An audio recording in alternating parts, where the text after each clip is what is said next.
നമ്മൾ ഡെയിലി കുളിക്കുന്നത് പോലെ നമ്മുടെ പപ്പീസിനെയും ഡെയിലി കുളിപ്പിക്കുന്ന ഒരുപാട് പെറ്റ് പാരൻസ് ഇപ്പോഴും ഉണ്ട്. നമ്മുടെ പപ്പീസ് ഒരു 3 മാസം വരെ നിങ്ങൾ കുളിപ്പിക്കാതിരിക്കുന്നതായിരിക്കും നല്ലത്.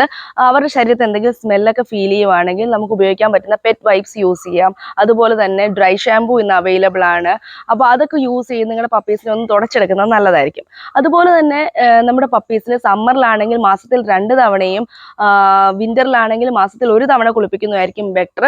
ബാക്കി നിങ്ങൾക്ക് ഡ്രൈ ഷാമ്പൂ ഒക്കെ യൂസ് ചെയ്ത് അവരുടെ ബോഡിയൊക്കെ തുടച്ച് പെർഫ്യൂംസ് ഒക്കെ യൂസ് ചെയ്യാൻ സാധിക്കുന്നതാണ്. പിന്നെ നമ്മൾ അവർ ഫുഡിന്റെ കാര്യങ്ങൾ പറഞ്ഞു വരാൻ നേരത്ത് നമ്മുടെ പപ്പീസിന് വളർച്ചയ്ക്ക് ഏറ്റവും കൂടുതൽ ഫുഡ് ആവശ്യമാണ് ആ ടൈമിൽ. അപ്പോൾ നിങ്ങൾ ഒരു 5-6 പ്രാവശ്യം അവർക്ക് ഫുഡ് കൊടുക്കാൻ ശ്രമിക്കുക. അഡൽട്ട് ഡോഗ്സിന്റെ റിക്വയർമെന്റ് വളരെ കുറവാണ്. അവർക്ക് ദിവസം 1-2 പ്രാവശ്യം ഫീഡ് ചെയ്താൽ മതിയാകും.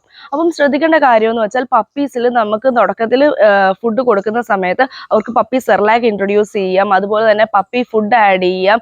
പിന്നെ നമുക്ക് അവരുടെ ഡയറ്റിൽ കേർഡൊക്കെ ആഡ് ചെയ്ത് സ്റ്റാർട്ടിങ്ങിൽ തന്നെ കുറച്ച് വെജിറ്റബിൾസ് ഒക്കെ ആഡ് ചെയ്ത് തുടങ്ങി കഴിഞ്ഞാൽ അവരുടെ ഡയറ്റ് നമുക്ക് കൃത്യമായിട്ട് മുമ്പോട്ട് കൊണ്ടുപോകാൻ സാധിക്കും. അപ്പോൾ ഇങ്ങനെയുള്ള പപ്പി ടിപ്സിനെ എൻ്റെ ചാനൽ ഫോളോ ചെയ്യണേ. So thank you.